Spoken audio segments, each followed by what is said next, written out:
যদি বলি কলিযুগের শেষ সময় শুরু হয়ে গেছে, শাস্ত্রে হাজার বছর আগে যে ভবিষ্যৎবাণী লেখা হয়েছিল আজ সেগুলো একে একে সত্যি হচ্ছে। আপনি কি লক্ষ্য করেছেন পৃথিবীর পরিবর্তন? আজ আমরা জানব কলিযুগের শেষের 5টি ভয়ঙ্কর চিহ্ন, যা লেখা আছে বিষ্ণু পুরাণ ও শ্রীমদ্ ভাগবত পুরাণে। শাস্ত্রে বলা হয়েছে কলিযুগের শেষে মানুষ ধর্ম ভুলে যাবে, সত্য, ন্যায়, সততা এসব শব্দ শুধু বইয়ে থাকবে।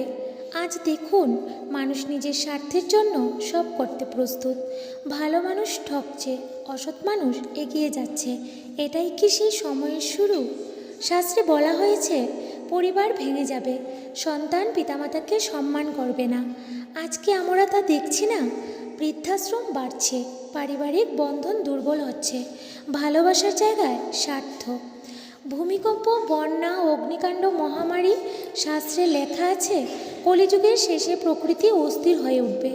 আজ পৃথিবীর নানা দেশে অস্বাভাবিক আবহাওয়া, অতিরিক্ত গরম, হঠাৎ ঝড়। এসব কি কেবল কাকতালীয়? শাস্ত্রে আরও বলা হয়েছে যার কাছে অর্থ তাকেই মানুষ সম্মান দেবে, চরিত্র, জ্ঞান, নীতি সব পিছিয়ে যাবে। আজ সমাজে কি সেটাই দেখা যাচ্ছে না? শাস্ত্র অনুযায়ী যখন অন্যায় চরমে পৌঁছাবে তখন ভগবান বিষ্ণুর শেষ অবতার আসবেন। তার নাম কল্কি। তিনি জন্ম নেবেন সম্ভল নামক স্থানে।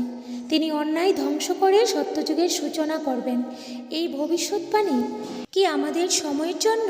তাহলে প্রশ্ন হলো, আমরা কি সত্যিই কলিযুগের শেষ সময়ের দিকে এগোচ্ছি? হয়তো সময় এসেছে নিজেকে বদলানোর, সত্য পথে চলার, ধর্মকে আঁকড়ে ধরার। কারণ পরিবর্তন শুরু হয় আমাদের থেকেই। আপনার কি মনে হয় কলিযুগ শেষ হতে চলেছে? কমেন্টে আপনার মতামত লিখুন। রাধে রাধে।